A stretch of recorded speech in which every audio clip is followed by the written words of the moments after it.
अस्सलामुअलैकुम नाज़रीन, सूरज टीवी के साथ मैं हूं आपकी मेज़बान राबिया चौधरी। खबर शामिल करती हूं लाहौर से। डीआईजी ऑपरेशन सुहेल चौधरी की हदायत पर हवाई फायरिंग और दहशतगर्दी फैलाने वाले अनासर के खिलाफ घेरा तंग। मज़ीद तफसीलात से आपको आगाह करे चौधरी इरफान शौकत। जी, डीआईजी ऑपरेशन सुहेल चौधरी की हदायत पर हवाई फायरिंग और दहशत फैलाने वाले अनासर के खिलाफ घेरा तंग। थाना डिफेंस सी के एएसआई तनवीर उमर की दबंग कार्रवाई। एक अदद मुलज़म अली रज़ा उर्फ जज्जी वल्द मोहम्मद रमज़ान गिरफ़्तार। FIR दर्ज।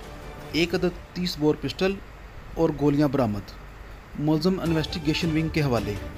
दहशत फैलाने वाले अनासर किसी रियायत के मुस्तहिक़ नहीं, इन्हें सख्त से सख्त सज़ा दी जाएगी आइंदा ताकि कोई ऐसा काम ना कर सके। मज़ीद खबरें जानने के लिए सूरज टीवी HD को लाइक, शेयर, सब्सक्राइब करें और अपनी कीमती राय से हमें आगाह करें।